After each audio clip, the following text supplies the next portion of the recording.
R.E.S.P. Gosh dang it. R.E.S.P.E.C.T. That was better. R.E.S.P.E.C.T. Hey, what are you doing? I'm just thinking of a really good intro for that Moab video we're gonna do. In front of a mirror. Yeah, Where no, else would you do it? no. You're just gonna shut it down? It's down. I'm Jake, this is Kurt, and we're SlikRok Productions. And for the last year and a half, there's been a lot of buzz on the topic of Moab. And there's been a lot of conversation about boycotting. And I just want to ask you, do you feel that boycotting certain places down there is effective? No. I think when the topic comes up and people talk about boycotting Moab, I think we're doing more damage than good. First off, the people who don't support the off-road community, we're doing their job for them. And I don't want any part of that, obviously. Right. But the other thing is 90% of Moab, probably a higher percentage of that, supports the off-road industry. Yeah. You and I both know, because we spend a lot of time in Moab, almost everywhere we go, people shake our hands, they're really cool, and they're thankful for the business. There is a lot of families down there and a lot of employees down there that are based off of the revenue that comes in from tourism. And so it's like, when we're talking about boycotting, we're talking about a couple of bad apples in here, or people who have different views than we do that may or may not, voice their opinion, but the bulk of the town supports us, supports the tourism, and they're all really cool to us. Right. So when we're talking about boycotting, we're basically talking about eliminating a whole bunch of really cool people who are supportive of us, and by not going down there and doing commerce. Right. And we were just down there 2 weekends ago. And another question I want to ask you is, on some of the main thoroughfares through Moab, they have lowered the speed limits. Right. What's your take on that? I think it's stupid. It's not the speed limit that bothers me so much, it's the verbiage of the signs. Okay.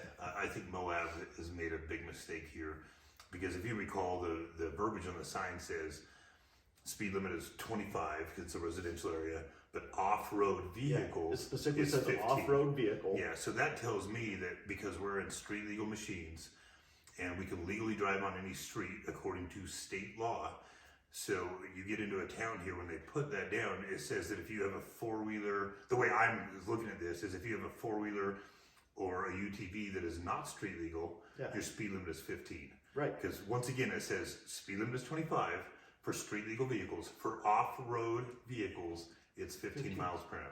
So in essence, they're actually permitting the use of off-road vehicles on residential When streets. I read that, I get the impression that if I was down there and I'm not street legal, if I'm in an off-road vehicle only, something that's registered for only off-road, it basically says you can be on the street at 15 miles an hour. Gotcha. That's the verbiage I take out of it. Yeah, same. But I feel like we're in street legal machines. Our job is to do the speed limit. Yeah. If a speed limit is 25 and we're in a registered street legal machine that is insured with proper DOT stuff on it, speed limit is speed limit. Right. That's how I view it.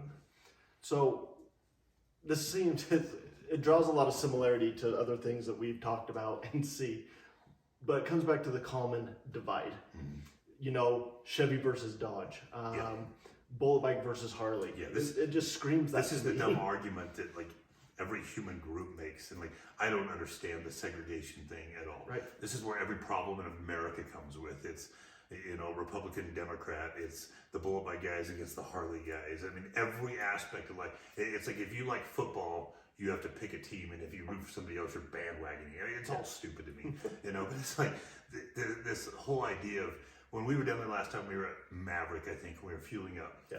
And a whole bunch of guys in some badass Jeeps were down there, and they're kind of eyeballing us at the pumps. We're kind of eyeballing their Jeeps. And then they walk over and shake our hand. They got a bunch of SlikRok stickers to put on their Jeeps. Yeah.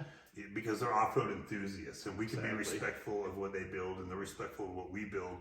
Oh, and we all just like the damn outdoors. Yeah. And it's like, how many bikers? We helped a couple of ladies on Cliffhanger. Yep. We carried their bikes up the obstacle for them. So I don't understand this. However you enjoy the outdoors, go do it. If you're on a bike, or you're on a motorcycle, or you're in a Jeep, and we meet on a trail, we're going to give you your space. I would assume 99% of people are going to give us our space. It doesn't make sense to me. That being said, there's always the few. And they're in our industry, they're in their industry, they're in all of them. There's always assholes out there. Yeah. And there's always people who get upset over stupid stuff. but that doesn't resemble or represent the whole. Correct. And so I think that when it comes to Moab, the best thing that we can do, there are fights worth fighting. We all want to tip our hat to Senator Bramble, by the way. But there are senators out there, and there's people who advocate for the off-road community. There's a lot of stuff that goes on behind the scenes. We need to pay attention to that stuff. But this ignorant online debate about who to boycott and who to do this just needs to stop. The conversation needs to stop because it's fueling a bad fire. It is, and it's hurting more people that don't deserve to be hurt. Yeah. Case in point, there was a guy down there who owned Portal. He recently sold it. He's doing a new project. Super cool guy. There was a list that went out some time ago online of all the companies who did not support the UTV industry. Right. And this man was on that list. I know him personally. I've had many conversations with him. I consider him a friend. And why is he on this list? Yeah. He's invited us with open arms to stay there. He invited us to do events at his place. He is beyond UTV friendly, but somehow he ends up on this list. And it's like, if you don't know what you're talking about, or you haven't talked to owners, or you're speculating, don't bring it up in conversation. You know, it's like there's a whole bunch of companies down there, and people are like, oh, these guys don't support. If you're hearing that secondhand, blow it off. If we want to have a conversation about supporting the UTV industry, let's talk about the people who do support it, not the people who don't.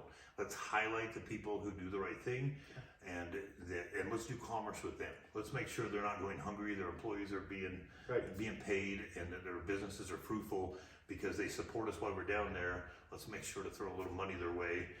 You got to get gas, you got to get food, you got to get lodging, you need parts. There's a bunch of companies down there. We saw a lot of signs down there that says UTV friendly on them. They're making a statement to all of us. Don't boycott us. Yeah. Come, you know what I mean? So in summary, what can we do when you go visit Moab? What are the things that we can put in place to make better impact on the town there? So I feel like our responsibility as off-road enthusiasts and as guests in another town is to just be respectful. Yeah. There are speed limits in that town.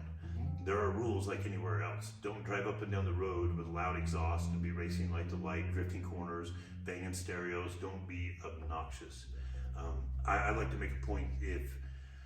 If we go to Cabo for the weekend, that is a destination place like Moab is. Right. And if we're going to Cabo, you're going to have a good time, let your hair down, you're on vacay, right? Yeah. And so you're not really, I think of Cabo San Lucas, I'm not thinking, oh, there's a whole bunch of residential areas there and people who live there. Right. You're just thinking you're about where thinking you're of going to there. Senior Frogs. Exactly. And so it's like, so this is how Moab is as well. People travel all over this country to go to Moab, and they go to wheel. They go out to eat, to enjoy the trails, to have a good time. But there are people who live in the town. Yeah. So to fix this, in my view of this, it's just be respectful. Throttle down when you're in town. Don't do stupid stuff that makes the rest of us look bad. Right. Just be polite. Good manners goes a long way. That's how I feel. Agreed. Yeah. So moral of this whole story, go to Moab, support good companies, and be respectful. Exactly. Catch you in the next video.